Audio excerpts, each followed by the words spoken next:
tomuto zámeru mesta mám niekoľko poznámok. Tiež nie som stotožnený s tým, aby sa predávali. Nie je mi každopádne úplne jasné, čo je tým základným dôvodom na tento postup. Či je to zlý stav budovy, ako aj jednotlivých bytov, ktoré potrebujú investíciu, alebo je to zlý finančný stav mesta.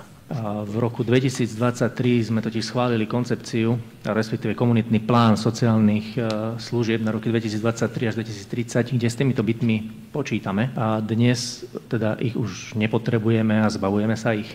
Ak je tou prioritou ich zlý technický stav, tak čo sme robili, alebo čo robilo vedenie mesta posledných 10 rokov, keď sa takýto stav dopustil. A teraz tieto byty predáme, o pár rokov príde požiadavka na výstavbu bytových domov pre rôzne iné skupiny, či už štartovacie byty pre bezdomovcov, ľudí v krízových situáciách, týrané osoby a samozrejme aj ľudí, ktorí potrebujú opatrovateľskú starostlivosť. Týchto bytov je stále málo v meste. Takže výstavba nových bytov je výrazne drahšia ako rekonštrukcia existujúcich.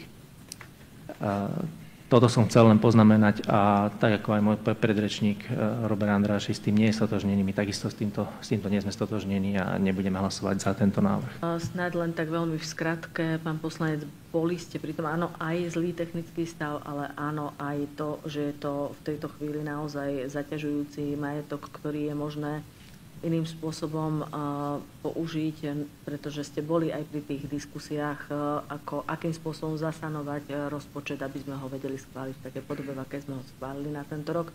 Takže najprv budeme hlasovať k materiálu D5/3/2025.